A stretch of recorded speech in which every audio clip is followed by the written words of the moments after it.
What role does sugar play in causing diabetes? Drives me crazy.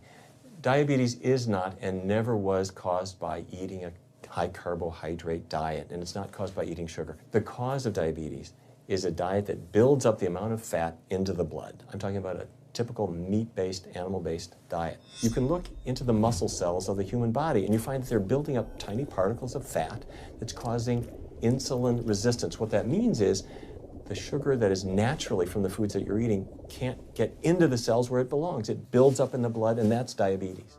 I had never heard that meat was associated with causing diabetes. We had always been told that sugar or obesity caused it. Renowned weight loss bariatric surgeon Dr. Garth Davis, though, agreed. Everyone thinks that you get diabetic because of carbs. They did a huge study in that EPIC study, 500,000 people. Carbs consumption was inversely related with diabetes. In other words, the more carbs someone ate, the less diabetes they had. But meat was strongly correlated. Get that aha moment. The starches, the carbs are good for you.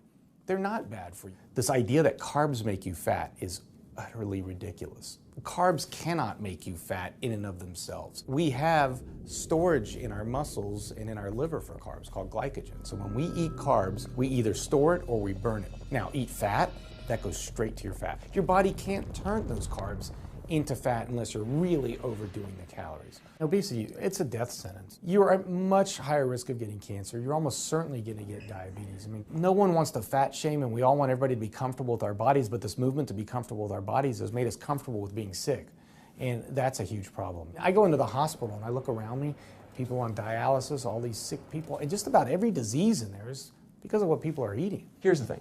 If I eat a sugary cookie, the sugar lures you in like the Trojan horse, but waiting inside that cookie is a huge load of butter or shortening, and that's what fattens you up, and that's the part that leads to the diabetes. It's the fatty foods, not really so much the sugar. It's not that sugar is good for you. There's no nutrients in it. It's excess calories. But when you eat sugar, you don't get inflammation right away. When you eat sugar, you're not getting plaques forming in your vessels. When you're eating sugar, your body's going to store most of it as glycogen or burn it as calories. And so this focus on sugar has taken all the focus off meat, dairy, eggs, pork, turkey, chicken. People need to understand, if their child gets diabetes, you've just taken 19 years off their lifespan. We're talking life and death. I realized there was so much more about diet and disease that I hadn't ever learned. It felt as if this information had been practically withheld. Processed meat causes cancer. Sugar doesn't cause diabetes. I had doubt about the claims these doctors were making, so I did some searching on my own. Harvard researchers looked at 9 prospective studies finding that just one serving of processed meat per day increased risk of developing diabetes by 51%.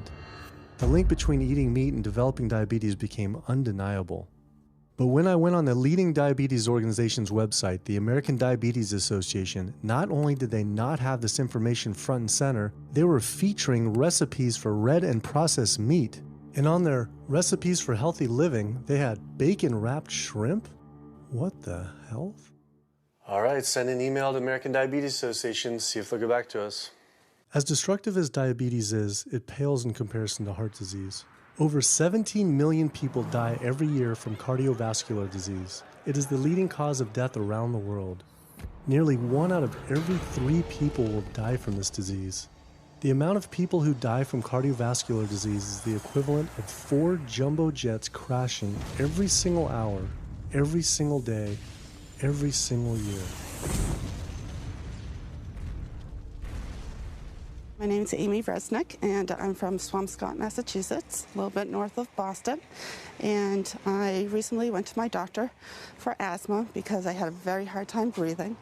And while there, she did some blood work, and one of the tests was C-reactive protein, and on a scale there was a scale of 1 to 3, 1 being low for cardiac event, 3 being high for cardiac event, and my number was 10.82. What does that mean? That means I am on the road for a heart attack, and she said probably within the next 30 days. 30 days? 30 days, if I'm going the way I was going. I take this for my heart arrhythmia, take this for pain, oxycodone for pain, and lorazepam for stress, cyclobenzaprine for muscle relaxer. Also take Topamax and Prozac. And I also use a CPAP machine to help me breathe. And my asthma has been so bad this past year, I use it during the day as well to get some air. I am tired when I wake up. I'm tired during the day. I take a nap. I'm still tired. I can't breathe.